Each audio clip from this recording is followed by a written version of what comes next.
Hello, Studio 108 Seekers and Sages. I'm here with Lisa Turner. Hi. I hope you know her. I hope you found her on Wednesday morning, Wednesday evening for your Vinyasa Flow class because she is dynamite. All kinds of power and all kinds of flow and all kinds of love and goodness and all kinds of insight on the planetary alignments, the cycles of the universe, and really ways to bring that into our practical living. And so we're going to be talking today about lots of stuff, but so if you didn't know, Mercury's retrograde. It's retrograde in Libra. And one of the things, and I don't put a lot of weight in those Mercury retrogrades, if you remember me from past recordings, especially the retrograde one that we did. But what I really found interesting about this particular Mercury retrograde is Mercury makes squares to Pluto. Okay. And as I kind of went down that rabbit hole, we're going to start moving into the Taurus Venus and Scorpio Pluto eclipses soon. Okay. So she's doing this with her hands. Yeah. So it's the polarities. In Italian. It's like how the color wheel has the colors all the way around, and you can kind of pick from the opposites and the polarities of the color wheel for things that are compatible. And you're showing us that we have two aspects, two facets on opposite ends of a continuum that we're. But they have to work together. They have to kind of integrate. They do, right? So if they're opposites, they kind of want to find that balance, right? Oh, Libra. Yeah, and Libra balance. But polarities are always about, finding balance. One can't outweigh the other. Okay. So, well, we're here for wholeness. Yes. So as I was kind of going through what it feels like with this Mercury retrograde to square Pluto, how does that translate into our relationships? Right? Because we like to, when we're in our relationships, keep, this really nice dialogue and balanced and supportive. But what happens when we need to have conversations in our relationships that are tough? Things that really need to be said. Maybe things that we have. She's making me squirm. Maybe things that we have buried deep inside that kind of need to be expressed, right? Very Pluto. And very surface. Very Mercury retrograde too. Yeah. To have to say, let's review, let's reconsider, let's take an honest look and swing back for some of those things maybe we didn't take care of with all that much grace the first time. Yeah. Okay, I need a sip. It's a great time to do the psychological piece, right? Do the investigative piece of maybe it's counseling. Maybe it's really sitting with, the deep parts of you that you kind of need to express in relationships. Maybe there is a compulsive dynamic or a jealous dynamic, just noticing the dialogue, noticing what we kind of need to talk about in our relationships that may not be so pretty. Yeah.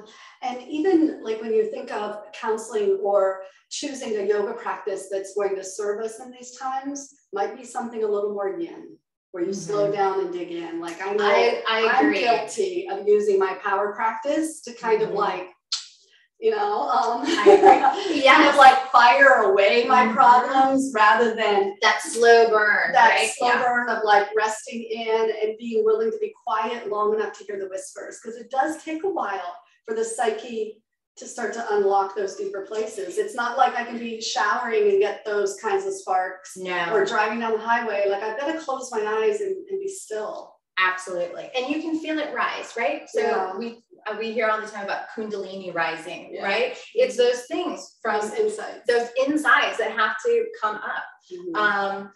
Pluto's like that. If you think of, a volcano, things have to surface. They unearth. They rumble up. Yeah. So Pluto's the furthest planet. But powerful. So small, but mighty. Yeah. Small but mighty. And Pluto in our life and Pluto in our chart it is like death and destruction and rebirth. It's the area of life that has to change you in some way in that area of life. And with this, like overarching. And with this retrograde, you know, on Wednesday night, this past Wednesday, I read a quote about a snake that does not shed its skin will perish. Yeah. Even our relationships go through a sense of death sometimes. And we have to see that, I'm going to say that ugliness that really kind of muddy water of each other in order to grow in union. That's very Scorpio. So that Scorpio energy, it wants to merge. It wants to get messy. It does. Well, not everybody's a Scorpio. But yeah, I think like when I think about this kind of a season, it's like doing the things I don't naturally want to do, but need to do. Yeah. So that kind of segued me into thinking about the eclipses that are going to start coming up. So we're finishing our Gemini Sag, and we're moving into our Taurus Scorpio, which is that polarity again. And where we are going to leave that south node and where we are going. So we're leaving that Pluto Mars energy in Scorpio and moving towards Taurus and Venus. Okay. Kind of what that means. Okay. I started thinking about in yoga, Shiva, right? The great destroyer. The atomic bomb was discovered was invented when Pluto was discovered, right? Anything touched by Pluto will never be the same. It is forever changed. Death, a physical death, a metaphoric death. They change us. They're never the same. You're never the same. You're never the same. Yeah. Now we were talking about the Shiva energy and like what that's about. And I feel like it's important to recognize that we're talking about an archetype or a mythology like essence.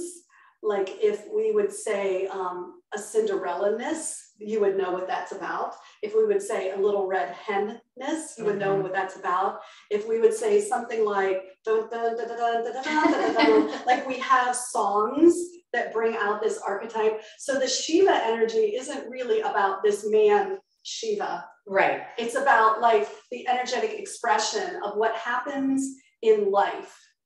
And I mean, capital letters life, right? What happens in life when there's a shakedown. Yeah. And how those shakedowns, we perceive them as problems, but there are blessings. They're our wake-up calls. They are the cosmic hit with the 2x4 that says, do you see this? Yeah. Like, what are you going to do with this? There are motivators. They propel us forward. So within the seed of the death experience is the rebirth. Yes. And notice. And that's the Shiva. Yes. And notice in the rebirth, let's go to that North Node in Taurus, how it changes our worth. It changes our value of things. It changes our sense of security. So when you see a toddler building a tower, they build the tower so that they can knock it down, right? And then they knock it down and they laugh and they celebrate and they're like, this is crazy, look, it's gone. And then let's do it again. And they build it and they build it differently and they're excited about it and look. And yes. What should we do? Yeah. And then they're delighted. So like, we don't have that delight in our culture. No. Like we've lost that, or it's just we know enough. Well, I also think that I'm a very fixed sign. Yeah. Fixed signs don't like change. Yeah. You know, you have these mutable signs that, okay, I'm just going to kind of go with it. But fixed signs don't like change. You know, we've had Saturn in Aquarius, we've had Uranus in Taurus. these fixed signs have kind of taken a beating of going, hey, psst, yeah, come on, change, yeah, shift a little, move a little. And now we're going to have these eclipses saying, okay, let's go. Now's the time. Now or never. Here's the shove. Yeah.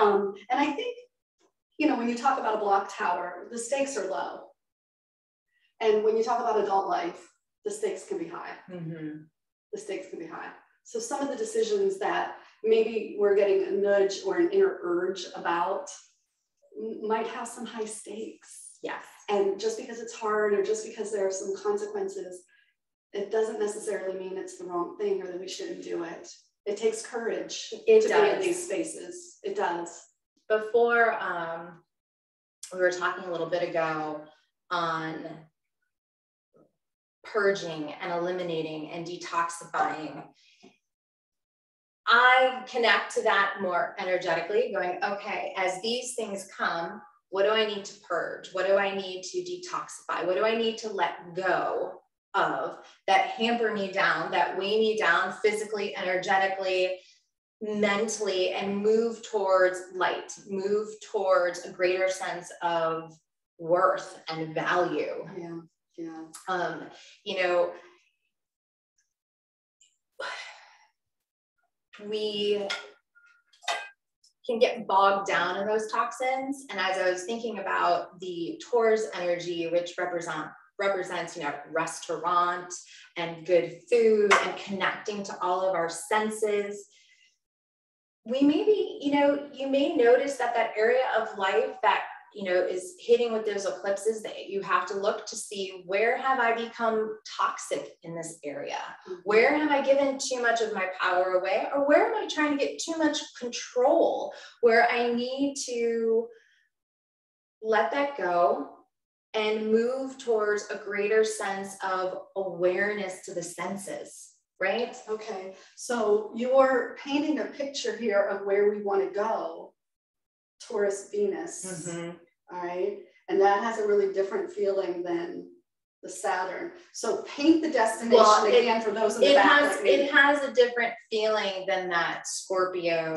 Yeah, Pluto, that's the one. So paint the destination again. Like, what are we on? Like, what are we tuned into in terms of the next step? We are tuned into a greater sense of awareness of our security, our comfort, but something physical, something that we shape, that we make, right? Because it's earthy. Scorpio just wants to merge and get, I'm going to use the word messy again, you know, get messy. I don't know where you begin and I end. We have become one, and that's amazing. But we also have to have our own sense of worth and value. Okay, so one of the things I've had, and earn our own money. So again, it's part of that money spectrum as well. Right, and so I've had my eyes on this in the collective, that I feel like part of this pressurized time is the universe requiring each and every individual. Like, when 2020 hit, I was like, ooh, God's not going to stop until everyone is touched. Like, no one's going to escape the pressure of these times and the requirement to personally decide what you stand for. Yeah, so this is great that she went there, because I'm just going to come out and say it. I'm a very novice when it comes to mundane astrology, which is we're looking at more worldly things. I love natal charts. Gotcha. So I work more on this personal, what's going on in your life. But as I was going through, you know, that Pluto energy, that Mars energy, that is power, that is control. You know, as we look at it from a global standpoint, look is what is happening. We are trying to be overtaken by power, control, fear. It's being fed from fear. And where are we going? Well, the path forward is not actually where you are trying to assume power and control over me, but it's about my own body, my own senses. What am I putting in here? Yeah. So again, from my novice point of view, I'm confident that the way we are going is going to be more about this personal value versus the power of government, whatever the case may Yeah, and be. really, looking at it that way, but also looking at it to say, I'm not going to ask these other people to make decisions for me anymore. Mm-hmm. Correct. I'm going to make my decisions. Yes. I'm not going to take my power and let somebody else decide how things roll out. I'm going to make my decision. And this is me taking care of me. And I was on that. Were you on that? I was on that. And the other part that I was this is how my brain works. I was just telling Tracy, I feel like a mad scientist. Yeah. Because when I go into this stream, I kind of have to write everything down because it takes me in different ways. So, Scorpio has a ruler Pluto and has this ruler Mars. And I went, Mars is about policing. Mm-hmm. And I was curious as to how, if we are, police have been in the news over the past couple of years. And I'm going, what happens if we try and control too much and say, hey, you have to do this? What happens to our state of personal security if we don't have our policing system? Right. So I kind of think in some ways, especially because Mars is going to go retrograde next year, that we may even see changes in that as well. Yeah. And I'm just spewing right now. And that could just be, hey, I'm not going to have this mass vaccination. I'm going to do what I feel personally responsible for. And that may, change. Yeah.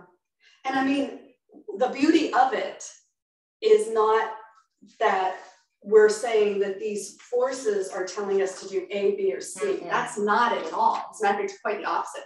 The forces are saying, whatever you choose is fine, but you choose. Right. You choose. So the best path for you is the one that you chose, the one you feel peaceful with, the one you feel aligned to. Right. Because the Scorpio energy wants to merge. It wants to have power and control over another, whether that is emotionally, whether you are joining your finances together. So your 7th house is your partnership, where you married. Your 8th house is your shared income. So, everything is about that merging with the other, and possibly can translate as power and control. Those are, how those things and then manifest. The north node to that would be the Venus in Taurus, which would be this. It's the personal resources, the personal responsibility. It's I earn my own living. I make my own money versus I just have the money for my partner. Right. That type of. Yeah. And probably money is a general term for power. It's like, so the power and the gifts and the sharing and the way we partner together, it's just know what you contribute and know what you receive and have awareness and balance within that. Yeah. So as we move in towards the end of the year, as we, move through this Mercury retrograde, notice, this is a very Mercury and Pluto conversation. To be honest, we're talking about things about power and control. We're talking about things, that people don't want to talk about, that's in relationship. We'll see who listens. I get the stats. I know when to click out. It is a very Plutonian conversation, but it's about, I think, as we move forward, about those areas of life. I'm not comfortable with my Venus, right? So Venus in astrology is beauty, it's affection, it's attraction, it is that worthiness, okay? I'm not comfortable with my Venus. There are people who are very comfortable with their Venus, and you can tell. They walk into a room and they're very Venetian. They just are. So as we kind of move into next year, as we move through these eclipses, noticing how comfortable you are with the Venus, with your sense of worth and value and attraction. Whew, I'm so glad I brought something to drink. Hide behind my mug and again. Venus is going to go retrograde next year. So these eclipses will start to answer to what Mars is doing, what Pluto's doing, what Venus is doing, because that's where we're looking to see how are things going. I think that's a really good point too, Lisa, to think, like when we watch the alignments and we think, oh, today Mars went retrograde, or today this is happening, like keep in mind that it's a part of a whole process.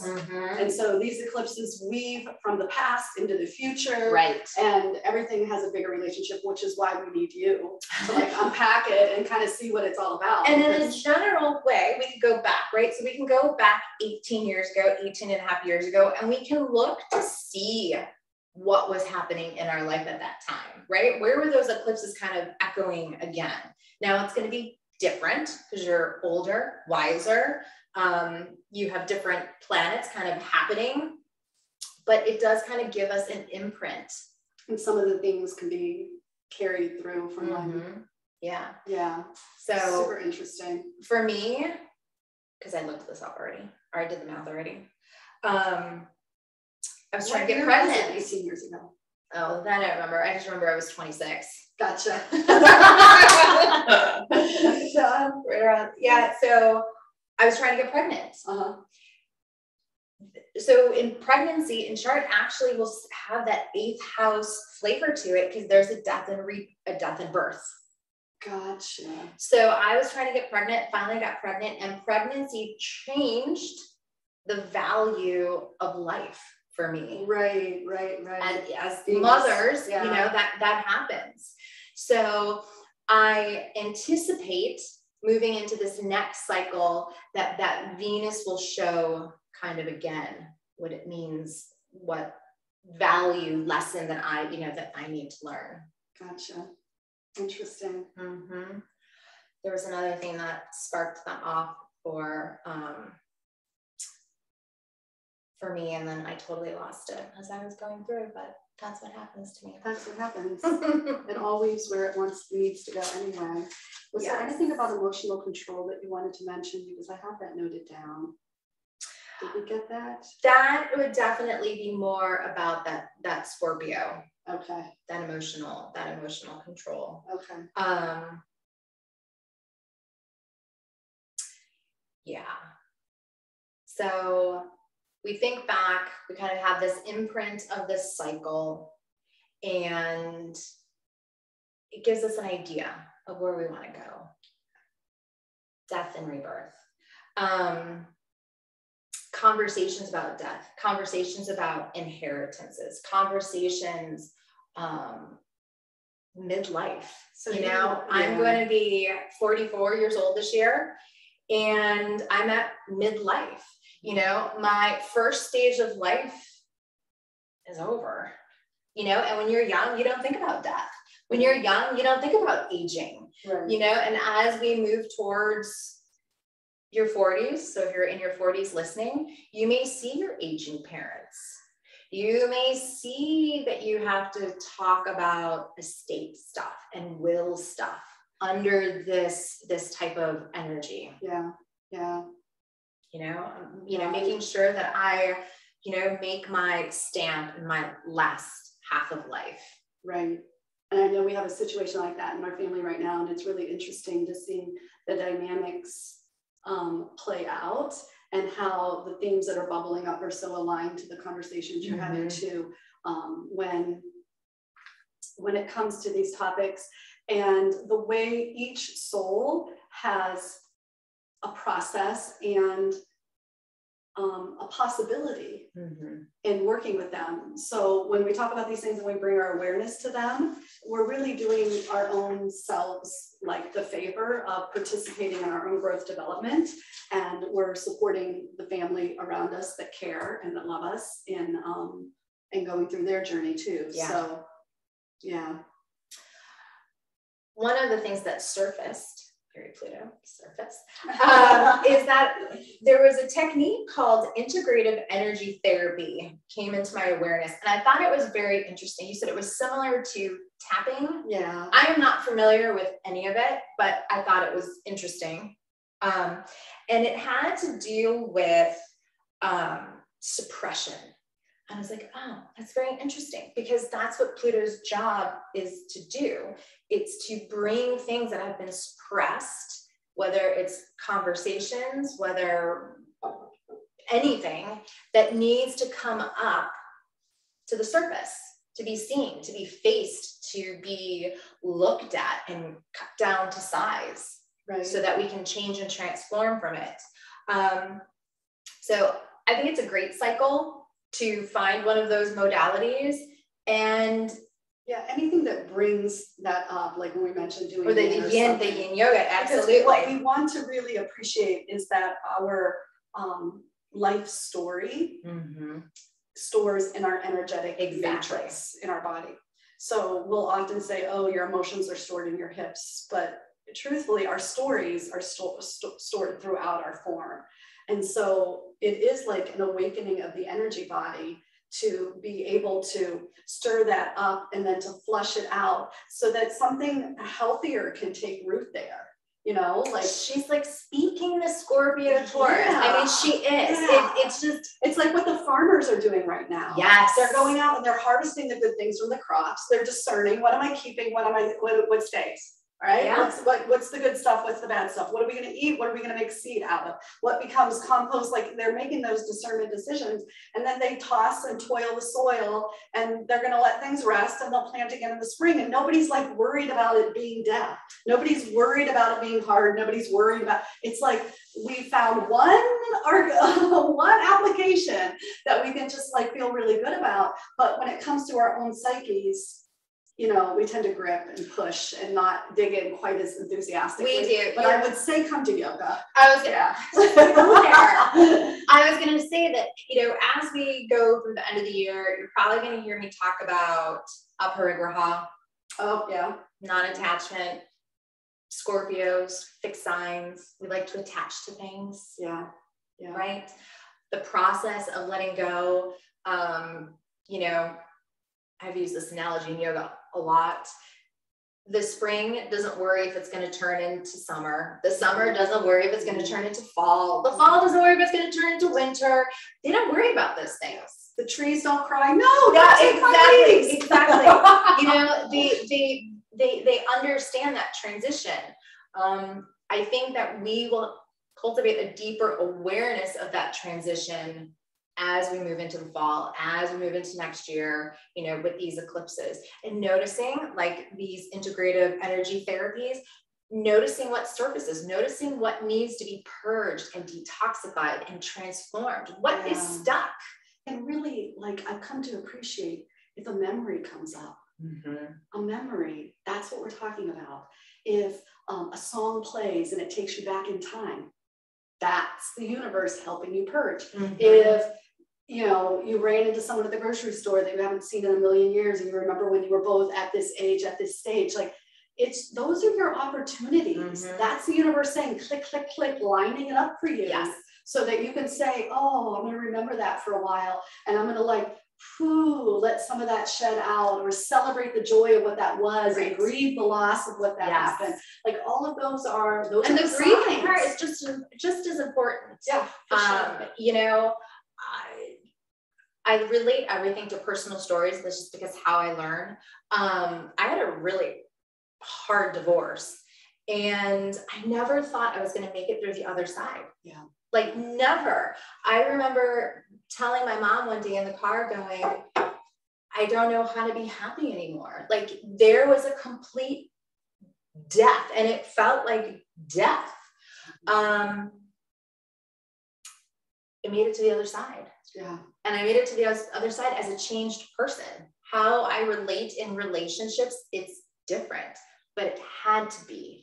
I had to have that death, that purge. I had to feel every bit of it. And so much of what we're purging out can be familial. It can be through past generations. Yes. It can be cultural. It can just be from the background of where our culture came and what we inherited in terms of the karma and the samskaras of that. Yeah. It could be past lives, but it doesn't even have to be. It could just be this life. Absolutely. You know? Yeah. You know, things we don't even realize that, you know, unconsciously we pass things down to our kids. Oh, 100%. You know? Yeah. Oops. Or the culture gives it to us. Yes. You know, through Yes. television and radio and all the things that we. Yeah. And just, I think you said it, sitting with it. Mm-hmm. Don't wish it away. Let it come up and really see it. You got to face it. Mm-hmm. That's what, I think I've said this once before in one of our podcasts. That Scorpio energy wants to know where the scary noise is coming from.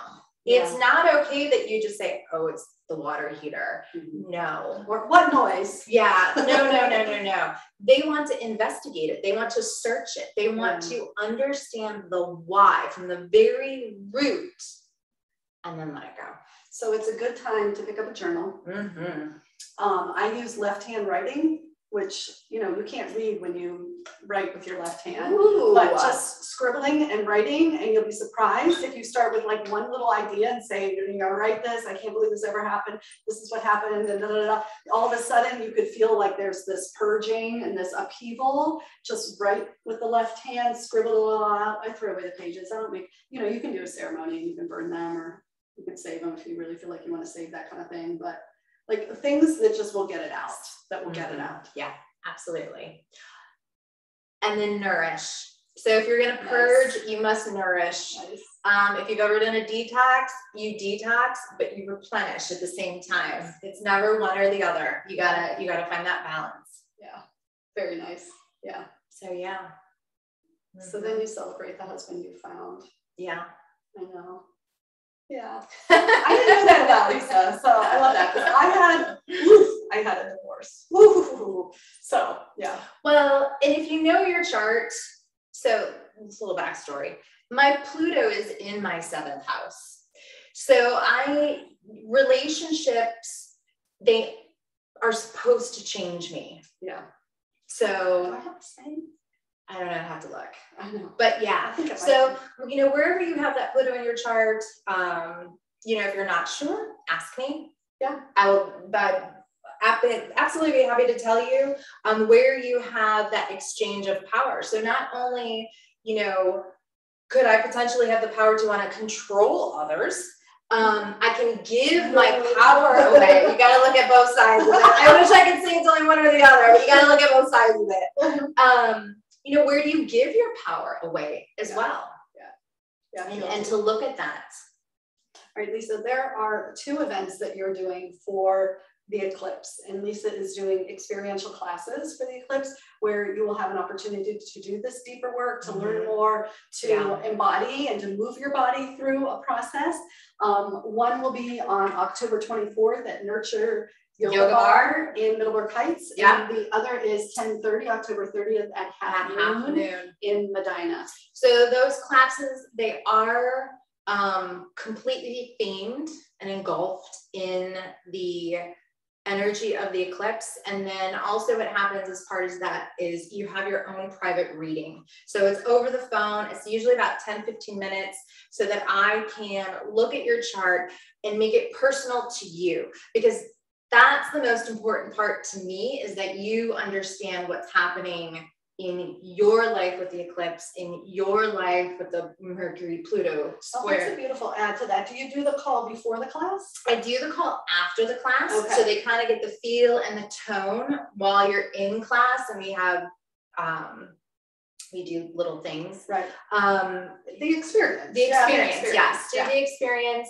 And that way it allows people time to kind of sit with it, integrate it all, and then we have this reading afterwards. Outstanding. And it's over the phone, so it's private. I used to do them like one-on-one in front of everybody, and then I realized that I had to kind of change what I was saying, because I didn't want everybody to know everybody's business. So now they're over the phone. Yeah. So you got to follow up to that. Yeah. That's a really nice offering. So I hope you look into that. I'll put the details below. Awesome. Well, thank you, Lisa. And I hope to see you on Wednesday. So when you're here on Wednesdays, you also get this sense of astrologically what's happening in the sky. Yeah, 100%. And Lisa does readings here. Yes. So if you ever would like a reading, a personal reading, she can schedule that around your schedule, or before and after class, or whatever works out for you. So absolutely, she's really happy to do that. I know we've had folks feeling really good after their readings. So it's helpful. Yeah. It's like that Scorpio thing. You want to understand why. Why is this going on? Right. And how does it relate to you personally? Yes. And so that's a nice time just to sit down and kind of like throw your examples at Lisa and let her help you see how that's playing out. And also, you know, she has a nice way of shifting it to see, given time. How much time? Yeah, I like the time thing. I do. When will the pressure ease? When will it get a little bit easier for me personally? And I think that's really a nice asset to have for ourselves, to know that it's not going to last forever. We do have, it will ebb and flow. Yes, and if it's tough right now, it will get easier. Right. And if it's easy right now, then there will probably be a dip down the road. So you know, get yourself organized. So absolutely. Anyway, namaste. Thank you. All my love. Thank you so much for joining us. You. Thanks for following.